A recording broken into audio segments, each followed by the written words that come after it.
ان الذین حقت علیہم کلمۃ ربک لا یؤمنون، جن لوگوں کے بارے میں آپ کا رب کا فیصلہ ہو گیا ہے وہ یقیناً ایمان نہیں لائیں گے۔ جی اس بات پر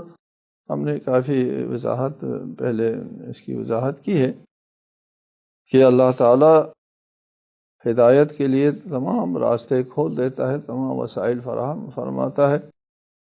فطرت سے لے کر انبیاء کے مبعوث ہونے تک تمام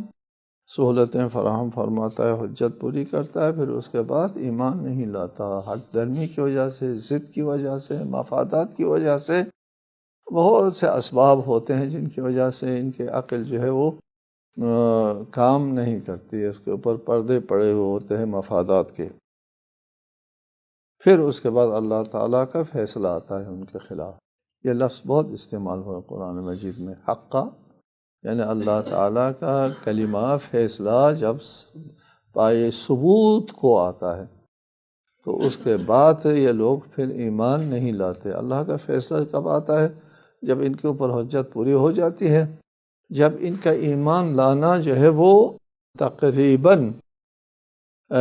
وقوع پذیر ہونے والا نہیں ہوتا۔ اللہ تعالیٰ کو پہلے سے علم ہے، حجت پوری کرنے سے پہلے پتہ ہے کہ یہ ایمان نہیں لائے، لیکن اللہ تعالیٰ اپنے علم کے اوپر جو ہے وہ باز پرسی نہیں کرتا، مواخذہ نہیں کرتا علم کی بنیاد پر، چونکہ میں جانتا ہوں یہ ایمان نہیں لائیں گے لہٰذا ان کو جہنم بھیجتے ہیں، ایسا نہیں کرتا اللہ۔ یہ جب تک ان کے سامنے ایمان پیش نہ کیا جائے، حجت پوری نہ کی جائے، معجزات اور دلائل اور برہان جو ہے ان کے سامنے نہ رکھے جائیں اور پھر وہ انکار کرتے ہیں، اس کے بعد اللہ تعالیٰ کا فیصلہ آتا ہے۔ یہی ہے ان الذین حقت علیہم کلمۃ ربک لا یؤمنون، وہ ایمان نہیں لائیں گے، ان کے بارے میں اللہ تعالیٰ کا فیصلہ آ چکا ہے۔ ایسے لوگ جن کے اوپر جن کے سامنے تمام دلائل اور معجزات جو ہے وہ پیش کیے گئے، حجت بھی ان کے لیے پوری ہو گئی،